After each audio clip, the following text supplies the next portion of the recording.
Halo, selamat pagi teman-teman semuanya. Apa kabar? Semoga dalam kondisi yang sehat dan semangat. Baik, kita akan mengisi pagi hari ini dengan bedah buku 7 kebiasaan manusia yang sangat efektif. Semoga bisa mendampingi kerja kita, aktivitas kita dengan sebuah pertumbuhan, sehingga kita bisa memandang dan mengerjakan hal-hal itu secara pribadi yang lebih dewasa. Tentu saja ini akan membuat masalah-masalah menjadi jauh lebih mudah untuk diselesaikan, ya. Baik, topiknya adalah mempunyai dan menjadi, ya, dua istilah. Salah satu cara menentukan di lingkaran mana perhatian kita berada adalah dengan membedakan antara mempunyai dan menjadi. Lingkaran kepedulian diisi dengan mempunyai. Kemarin masih ingat ya, di video part 15 ada lingkaran pengaruh dalam diri kita, sesuatu yang bisa kita kendalikan. Di luar sana itu adalah lingkaran kepedulian. Isinya adalah mempunyai. Contohnya, kalimatnya, saya akan bahagia seandainya saja mempunyai rumah yang sudah lunas cicilannya. Seandainya saja saya mempunyai bos yang tidak begitu diktator. Seandainya saja saya mempunyai suami yang lebih sabar. Seandainya saja saya mempunyai anak yang lebih patuh. Kayak nyeselin sesuatu gitu. Andai aja upline-ku itu nggak ninggalin aku. Andai aja aku itu join lebih lama dari hari ini. Andai aja. Jadi kayak kita itu nyeselin sesuatu yang terjadi hari ini dan kondisi yang terjadi hari ini yang tidak sesuai harapan kita atau bisa menghalangi target kita, itu membuat kita merasa sudah stop, ya udah kayak gini ya. Andai aja aku nggak ada masalah keluarga hari ini, mungkin aku bisa bekerja lebih baik. Andai aja anakku nggak rewel hari ini, mungkin aku bisa ngerjain tugas-tugasku. Andai aja saya udah di Indonesia, pasti saya lebih mudah jalankan tensi. Andai aja saya nggak kayak sekarang di Indonesia, mungkin saya lebih lancar jalankan usaha ini. Nah, nyeselin sesuatu yang terjadi hari ini, menganggap sesuatu yang terjadi hari ini penyebab dia tidak bisa mencapai tujuannya. Sementara lingkaran pengaruh, nah lingkaran pengaruh itu apa yang ada di dalam ya. Lingkaran pengaruh dipenuhi dengan menjadi, ya. Saya dapat menjadi lebih sabar, menjadi bijaksana, menjadi penuh kasih. Ini adalah fokus karakter. Setiap kali kita berpikir masalahnya ada di luar sana, pikiran itu sendiri adalah masalahnya. Kita memberi kekuatan kepada apa yang ada di luar sana untuk mengendalikan kita. Paradigma perubahannya adalah dari luar ke dalam. Apa yang ada di luar sana harus berubah sebelum kita dapat berubah. Ya, itu kayak nyalahin kondisi di luar sana. Tapi kalau pendekatan yang proaktif, kalau orang yang memberi kekuatan kepada lingkaran dalam dirinya, lingkaran pengaruh, ya tidak akan pernah menyalahkan kondisi di luar. Justru dia melihat bahwa kondisi dia hari ini, kendala dia hari ini, hambatan yang dia rasakan hari ini, semuanya tugas-tugas tanggung jawab dia hari ini itu benar-benar sudah ramuan yang terbaik untuk dia bisa sukses. Pendekatan proaktif adalah berubah dari dalam keluar untuk menjadi berbeda. Dan dengan menjadi berbeda, untuk mengadakan perubahan positif pada apa yang ada di luar sana, saya dapat menjadi lebih banyak akal. Saya dapat menjadi lebih rajin. Saya dapat menjadi lebih kreatif. Saya dapat menjadi lebih mau bekerja sama. Menjadi, ya. Banyak dari kita itu seperti mencari inspirasi. Bagaimana Pak caranya supaya saya bisa semangat lagi? Bagaimana Pak caranya saya supaya bisa lebih pede? Gimana sih caranya saya bisa punya motivasi? Gimana sih caranya supaya saya bisa keluar dari zona nyaman? Ternyata pertanyaan itu muncul dari pemikiran yang reaktif. Pemikiran yang memberikan kuasa kepada lingkaran kendali di luar sana untuk ngatur kita. Jadi sebenarnya meskipun dijawab solusinya gini loh, itu nggak bakal bisa nyambung. Kenapa? Karena orang yang bertanya adalah orang yang menyerahkan kendali hidupnya kepada masalah di luar sana. Sementara orang yang menjawab adalah orang yang mempunyai kendali atas pilihan pribadinya, lingkaran pengaruhnya, untuk dia yang mengendalikan kondisi di luar. Nah, jadi ini kan nggak bakal nyambung teman-teman. Cara yang menjawab kita benar bukan dengan tipsnya dulu, ya, bukan dengan ini loh caranya gini, bukan, tetapi dengan menyamakan dulu persepsinya. Kamu sekarang menjadi orang yang korban kondisi, atau kamu sekarang menjadi orang yang punya kendali atas kondisi? Nanti dulu kita harus sesuaikan persepsinya dulu. Nah, kalau dia sudah memutuskan saya mau jadi orang yang mengendalikan kondisi saya, benar, iya, oke, baru kita bahas. Selama persepsinya belum sama, ya nggak akan pernah nyambung. Begitu.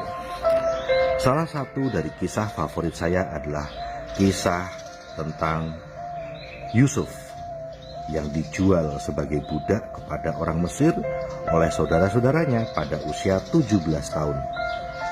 Dapatkah Anda membayangkan betapa mudahnya bagi dia untuk mengasihani diri sendiri sebagai pelayan Potifar, gubernurnya kalau nggak salah ya, saya lupa, untuk berfokus pada kelemahan saudara-saudaranya dan para penangkapnya, dan pada semua yang tidak ia miliki. Akan tetapi Yusuf adalah orang yang proaktif. Ia bekerja berdasarkan usaha untuk menjadi. Dalam waktu singkat, ia mengurus rumah tangga Potifar. Ia bertanggung jawab atas semua yang Potifar miliki karena kepercayaan kepadanya tinggi sekali. Lalu tiba saatnya ketika Yusuf terperangkap dalam situasi yang sulit dan menolak mengorbankan integritasnya. Akibatnya, ia dipenjara secara tidak adil selama 13 tahun. Akan tetapi ia proaktif. Ia bekerja pada lingkaran dalamnya untuk menjadi. Dan segera saja ia memimpin penjara tersebut, dan akhirnya bahkan seluruh negeri Mesir sebagai orang kedua di bawah Fir'aun. Saya tahu gagasan ini membuat perubahan paradigma yang dramatis bagi banyak orang. Jauh lebih mudah untuk menyalahkan orang lain, pengkondisian atau kondisi dari situasi kita yang mandek. Akan tetapi kita bertanggung jawab, mampu merespon untuk mengendalikan kehidupan kita dan untuk sangat mempengaruhi keadaan kita dengan berusaha menjadi. Berusaha berdasarkan kita apa adanya. Seandainya saya mempunyai masalah dalam perkawinan saya, apa yang sebenarnya saya peroleh dengan terus-menerus mengakui dosa istri saya? Dengan mengatakan saya tidak bertanggung jawab, saya membuat diri saya menjadi korban yang tak berdaya. Saya melumpuhkan diri saya dalam situasi yang negatif. Saya juga mengurangi kemampuan saya untuk mempengaruhi istri saya. Omelan, tuduhan, sikap saya yang mencela hanya membuatnya lebih sah berada dalam kelemahannya sendiri. Kritik saya lebih buruk daripada perbuatan yang ingin saya perbaiki. Kemampuan saya untuk menimbulkan dampak positif pada situasi yang ada justru menjadi layu dan mati. Seandainya saya sungguh-sungguh ingin memperbaiki situasi saya, Saya dapat melakukan satu hal yang dapat saya kendalikan, yaitu diri saya sendiri. Saya dapat berhenti berusaha membentuk istri saya dan lebih memperbaiki kelemahan saya sendiri. Saya dapat berfokus pada usaha menjadi pasangan yang baik, sumber dari cinta dan dukungan tanpa syarat. Mudah-mudahan istri saya akan merasakan kekuatan contoh proaktif tersebut dan memberi respon yang setimpal. Namun demikian, ia memberi respon atau tidak, cara paling positif yang dapat saya pengaruhi pada situasi saya adalah dengan memperbaiki diri saya sendiri pada upaya saya untuk menjadi. Ada begitu banyak cara untuk bekerja dalam lingkaran pengaruh menjadi pendengar yang lebih baik, menjadi pasangan perkawinan yang lebih mau bekerja sama dan berdedikasi, menjadi pasangan yang lebih mengasihi, menjadi murid yang lebih baik, menjadi karyawan yang lebih punya etos kerja. Kadang hal paling proaktif yang dapat kita kerjakan adalah menjadi bahagia. Cukup tersenyum dengan tulus. Kebahagiaan sama seperti kesedihan adalah pilihan yang proaktif. Ada hal-hal seperti cuaca yang takkan pernah dimasukkan ke dalam lingkaran pengaruh kita karena di luar kendali kita. Akan tetapi, sebagai orang proaktif, kita dapat membawa cuaca fisik atau sosial kita sendiri. Kita dapat menjadi bahagia dan menerima hal-hal yang sekarang tidak dapat kita kendalikan, sementara kita berfokus pada hal-hal yang bisa kita kendalikan. Nah, ini pasti topik berikutnya teman-teman akrab banget. Saya juga baru ingat, ternyata sumbernya dari sini. Ujung lain dari tongkat. Masih ingat? Ya, saya bikin poster apa? Takdir bagaikan sebatang tongkat. Ketika satu ujungnya kita angkat, ujung yang lain ikut bergerak, gitu kan takdirnya. Ternyata dari sini saya baru ingat kan. Jadi memang membaca buku itu menginspirasi untuk membuat poster, membuat topik apa tulisan dan sebagainya, topik follow up dan sebagainya. Ujung lain dari tongkat.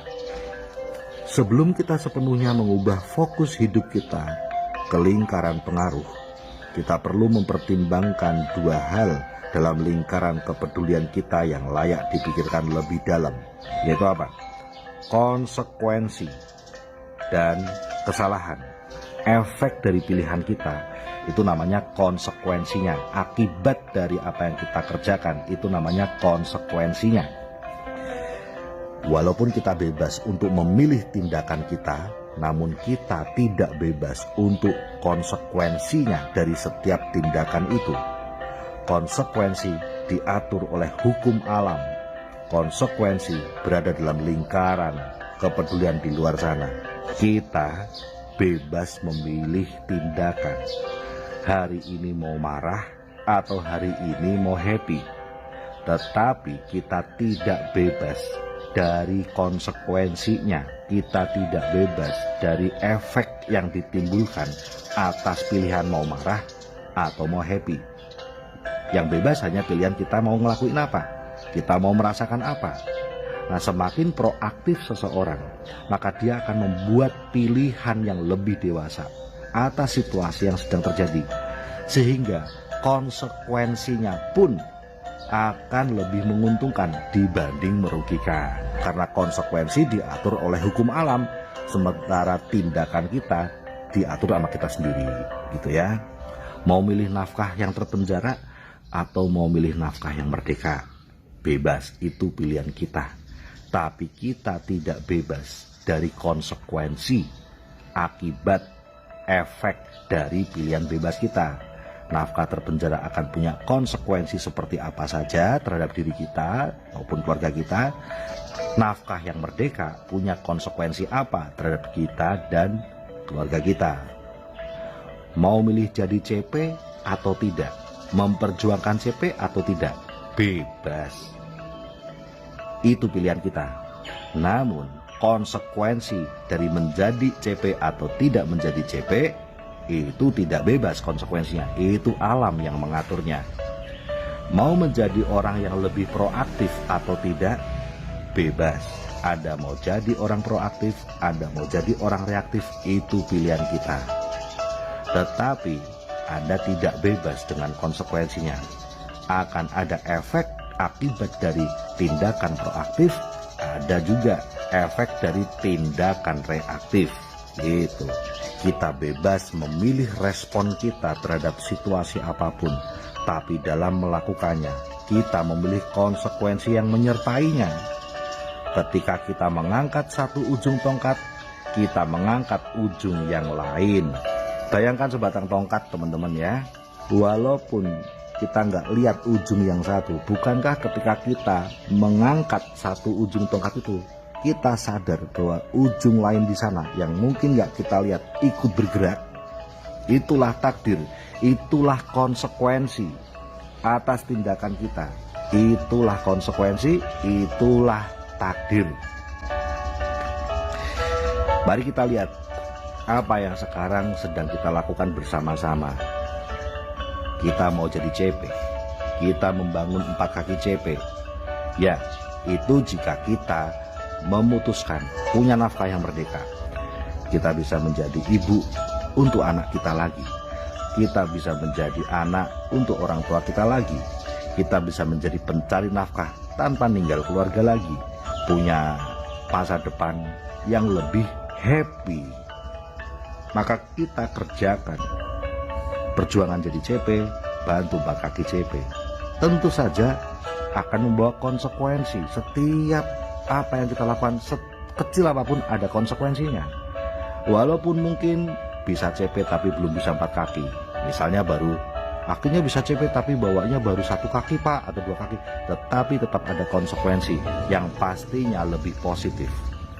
Namun apa yang kita akan terima konsekuensinya jika kita melepaskan itu semuanya, jika kita tidak peduli dengan itu semuanya, dan dalam hati kecil kita, sudahlah, nafkah terpenjara juga nggak apa-apa. Tentu saja akan ada konsekuensi atas keputusan itu. Kita nggak bisa jadi CP, kita nggak bisa dapat ilmu CP, padahal ilmu di acara CP Club, ilmu di acara CPM itu mungkin adalah magic moment yang bisa mengubah kita. Magic moment, ya, sesuatu yang memang kejadian yang dikirim Tuhan lewat pembicara itu jeder, dan itu membuat kita terbuka sekali, nemuin bagian simpul yang selama ini bundet dan terurai, membuat kita lancar. Nah, siapa tahu, kita nggak pernah tahu, tapi karena kita lepaskan itu, maka kita nggak dapat magic momennya. Kita kembali ke dalam kehidupan kita, orang yang punya nafkah terpenjara, ya. Dan ketika ada masalah-masalah dengan peran kita sebagai ibu, ada masalah sama anak, sebagai anak ada masalah sama ibu, sebagai pasangan ada masalah sama suami atau istrinya, itu konsekuensi yang tidak mengenakan dan kita tidak punya harapan untuk perbaikan atas hal itu, karena masalah itu kan diciptakannya dari penjara nafkah kita.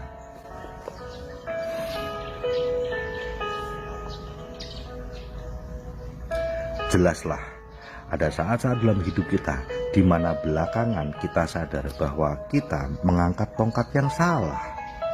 Pilihan kita membawa konsekuensi yang sebenarnya, mau menjadi korban kondisi atau kita sekarang mau menghadapi realitanya tapi bergerak secara proaktif, ya.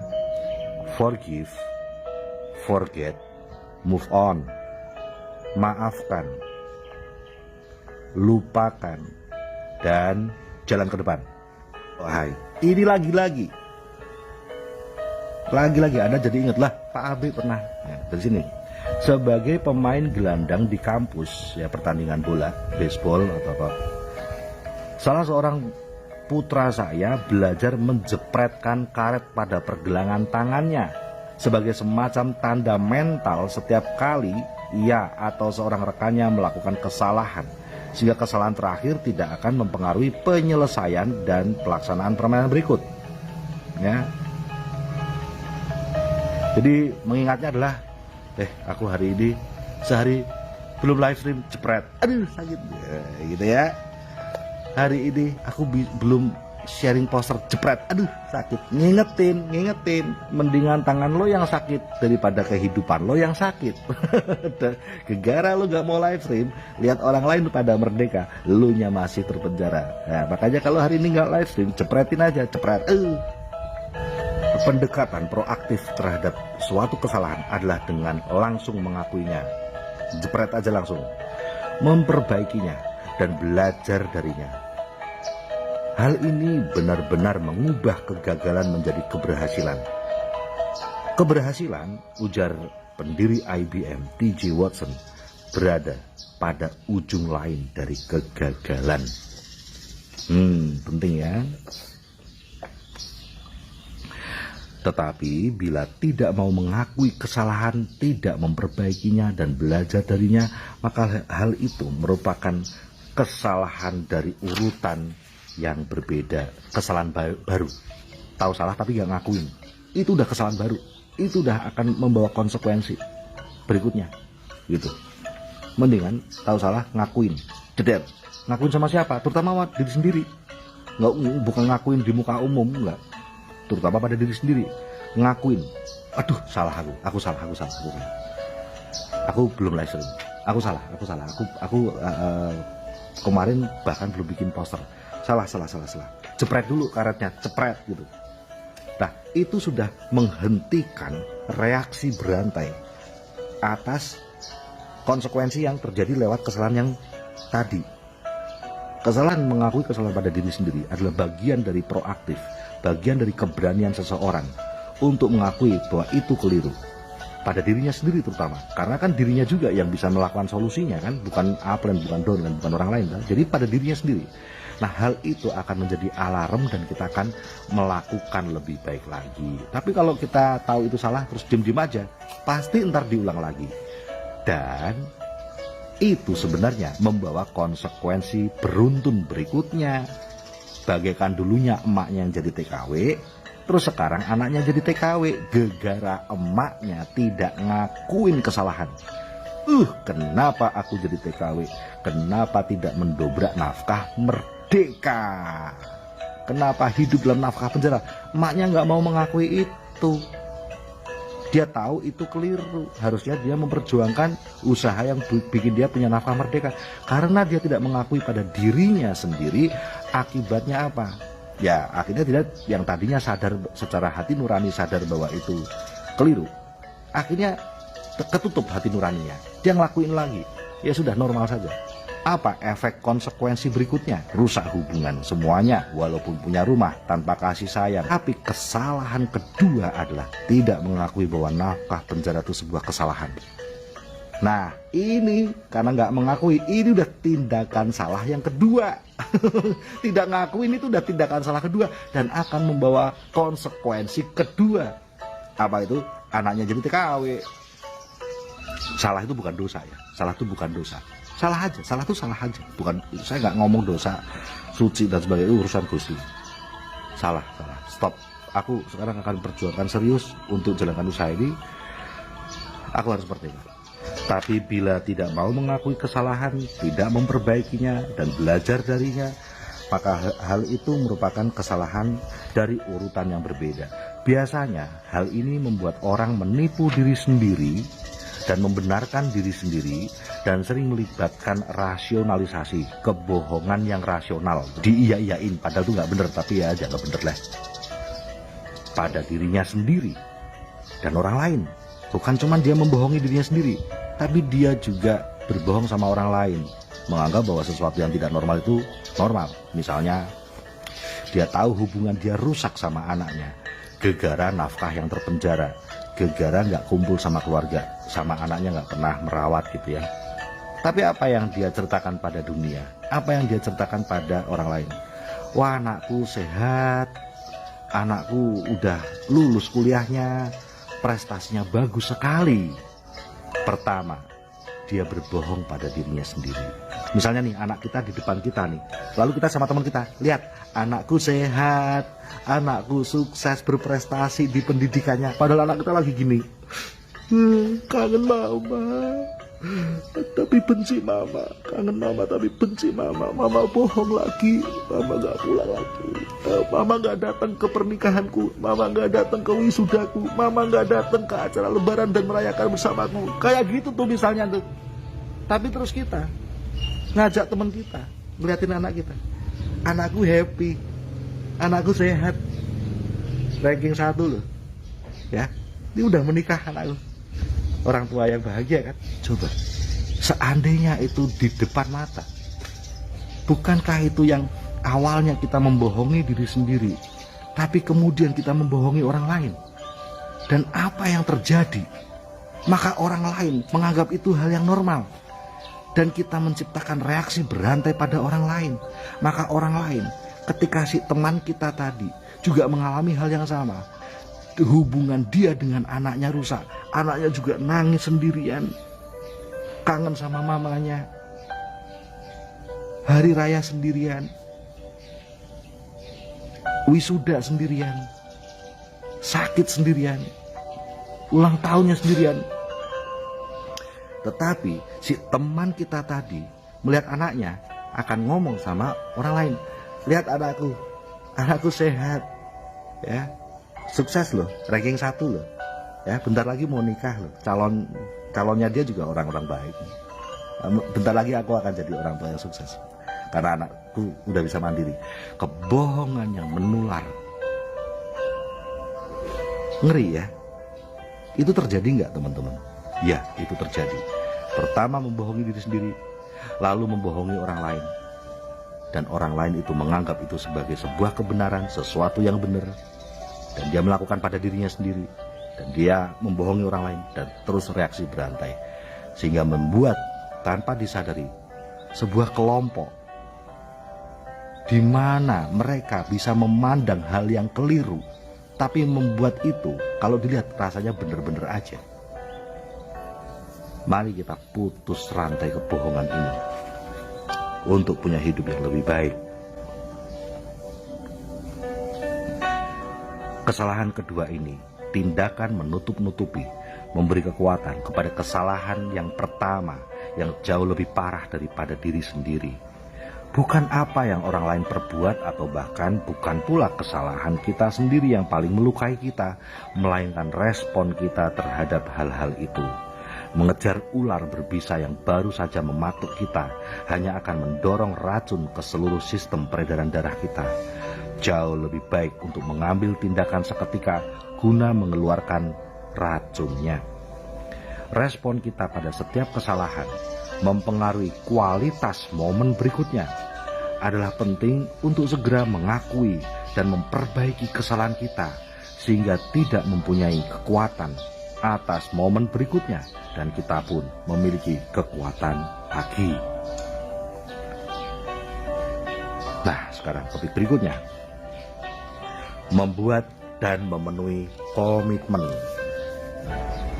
Bagian paling inti dari lingkaran pengaruh kita adalah kemampuan kita untuk membuat dan memenuhi komitmen dan janji. Komitmen yang kita buat pada diri sendiri dan orang lain, dan integritas kita pada komitmen itu adalah inti dan manifestasi atau perwujudan paling jelas dari proaktivitas kita. Hal ini merupakan inti dari pertumbuhan kita melalui anugerah manusia berupa kesadaran diri dan suara hati. Itu adalah anugerah yang Tuhan berikan pada manusia. Suara hati adalah suara dari Tuhan. Dia berbisik sangat pelan, sehingga kalau kita selalu dalam keramaian, kita tak pernah punya waktu sendirian, suara Tuhan tak pernah terdengar. Dengan adanya kesadaran diri dan suara hati, kita menjadi sadar akan wilayah kelemahan, wilayah untuk perbaikan, wilayah bakat yang dapat dikembangkan, wilayah yang perlu diubah atau dihapus dari hidup kita. Lalu ketika kita mengenali dan memanfaatkan imajinasi dan kehendak bebas kita, maka kita akan bertindak berdasarkan kesadaran diri itu. Semalam saya ngomong tuh di follow up. Saya heran sama teman-teman. Ngapain sih Anda pada nggak berani pulang? Begitu butakah Anda dan menganggap bahwa yang bisa ngasih 6 juta per bulan pada orang desa kayak kita itu cuma majikan? Saya sehari dapat 200.000 tanpa downline lewat TNC ini. Waktu dulu kami memulai, karena saya mau keluar rumah bawa 2 plastik spirulina jualan. 1 plastik 100.000 isi 10 kapsul. Pulang udah bawa duit 200.000, pasti 2 plastik laku. Itu cuma ngadepin 2 muka teman-teman. 1 muka beli 1 plastik. Sehingga penghasilan saya sebulan yuk 6 juta, bukan dari bonus tanpa downline, bener-bener uang cash. Makanya saya heran, kenapa sih Anda kok pada takut pulang itu? Semalas apakah Anda di Indonesia? Saya cuma bertanya-tanya aja. Semalas apa sih Anda kalau di Indonesia? Apakah Anda menganggap Indonesia adalah tempat untuk nggak bisa punya uang? Itukah paradigma Anda tentang Indonesia? Tempat di mana aku nggak bisa punya uang? Itukah paradigma Anda? Kalau paradigma saya, di Indonesia adalah tempat di mana aku bisa punya uang, tempat di mana aku bisa punya kebahagiaan. Dan di luar negeri, kalau untuk kerja adalah tempat di mana aku menghancurkan keluargaku. Saya sampai waktu itu berpikir, mah, apa kita ini ya? Aku nggak usah dari downline aja ya, 6 juta ya cukup tuh. Kadang-kadang dapat 7 juta, lah yang beli langsung 10 orang gitu di kos-kosan. Istri saya bilang, janganlah Pak, kalau lu nggak punya downline, lu capek terus kayak gini. Gue juga nggak tega lihatnya. Ya pokoknya dibuat enak aja. Tapi sekarang ada bayangan untuk punya downline. Ya tetap jualan karena ini menghasilkan. Tapi sambil berpikir punya downline. Pasti mereka juga mau kok. Kalau mereka join terus punya tambahan 6 juta kayak lu, itu kan Bu Sari. Iya juga ya, gitu. Jadi kesadaran diri saya, imajinasi saya, fakta dalam diri saya mengatakan bahwa Indonesia adalah tempat terbaik untuk cari duit, tempat terbaik untuk membangun bahtera rumah tangga yang indah, menjadi orang tua yang hebat. Pokoknya tempat terbaik untuk happy lah. Tapi luar negeri sebagai tempat untuk cari nafkah adalah tempat terbaik untuk miskin dan tempat terbaik untuk ngancurin keluarga serta ngerendahin martabat. Itu kesadaran diri saya teman-teman. Saya harapkan Anda jangan lama-lama pulang gitu ya. Jangan lama-lama di luar negeri. Dengan membuat dan memenuhi janji pada diri sendiri dan orang lain, sedikit demi sedikit kehormatan kita menjadi lebih besar dibanding suasana hati kita. Ternyata ketika kita memenuhi komitmen kita, meskipun orang nggak tahu itu, tapi yang muncul efek lainnya adalah kehormatan kita menjadi lebih besar. Kita merasa menjadi orang yang lebih terhormat karena kita komitmen. Hari ini adalah hari Sabtu, Audrey libur, sehingga saya tidak akan live stream di parkiran sekolah. Pada awalnya saya berpikir, hore bisa bangun siang. Tapi ketika saya berpikir bahwa aku kan itu juga saat ketika aku bisa bedah buku, itu jam terbaik. Lalu saya berpikir, semua orang sukses itu punya pola. Pemilik Facebook, pemilik Google, mereka ngelakuin apa, jam berapa, di mana. Itu selalu terpola. Bill Gates, ya, orang terkaya di bumi. Bill Gates, tapi sekarang udah diganti Elon Musk ya, pemilik Tesla. Bill Gates itu sudah terpola. Setiap hari pasti dia sarapannya ke ngantri di KFC. Ngantri barengan sama orang lain, pakai jeans, pakai sandal. Wes, ngantri wes. Itu pola hidupnya dia. Ya, Mark Zuckerberg, pemilik Facebook, itu juga punya pola. Setiap hari pagi itu dia jalan-jalan sama istrinya dulu. Ya. Terus nanti dia pulang terus dia ngerjain apa? Itu terpola kayak gitu. Walaupun saya bisa melakukan bedah buku itu nanti siang, tetapi saya ingin punya pola. Karena saya belajar orang sukses itu punya pola yang terus dilakukannya. Ya, petani tidak akan pernah merawat sawahnya berbeda jam. Petani selalu merawat sawahnya di jam yang sama, itu memastikan dia panen. Ada jam-jam yang berbeda karena waktu-waktu yang khusus, misalnya pas ada hari Idul Fitri, ya tentu saja dia tidak bisa merawat sawahnya di jam yang sama. Tapi kan itu hanya sesekali. Hariannya terpola. Maka saya pesan sama Bu Sari, tadi malam saya ngomong, mah bisa bangunin aku 7:30. Loh, Pak, ngapain lu kan nggak nganterin kakak? mau bedah buku. Ya aku udah bangun sih, tapi masih di tempat tidur. Kalau Sabtu Minggu tuh. Oh oke, udah bangun ya. Kalau jam 8 gimana? Ya oke. Kalau jam 8 gue pasti udah turun. Nah jadi itu adalah tindakan saya, komitmen saya untuk punya pola. Dan ketika betul, ini buku betul ngomong, ketika kita bisa memenuhi komitmen itu, ada rasa kehormatan yang lahir dalam diri saya, sehingga menjadi orang yang lebih berharga, orang yang lebih bermartabat. Dan perasaan ini penting untuk kita menjalani kehidupan kita dengan cara kita memandang diri sendiri itu lebih berintegritas. Buku ini benar sekali. Kita sekarang jadi lebih sadar membangun 4 kaki CP itu kenapa kita mengerjanya lebih dalam dan bermakna. Dan saya pikir pertumbuhan ini penting buat kita semuanya. Oke, itu aja. Sukses selalu teman-teman.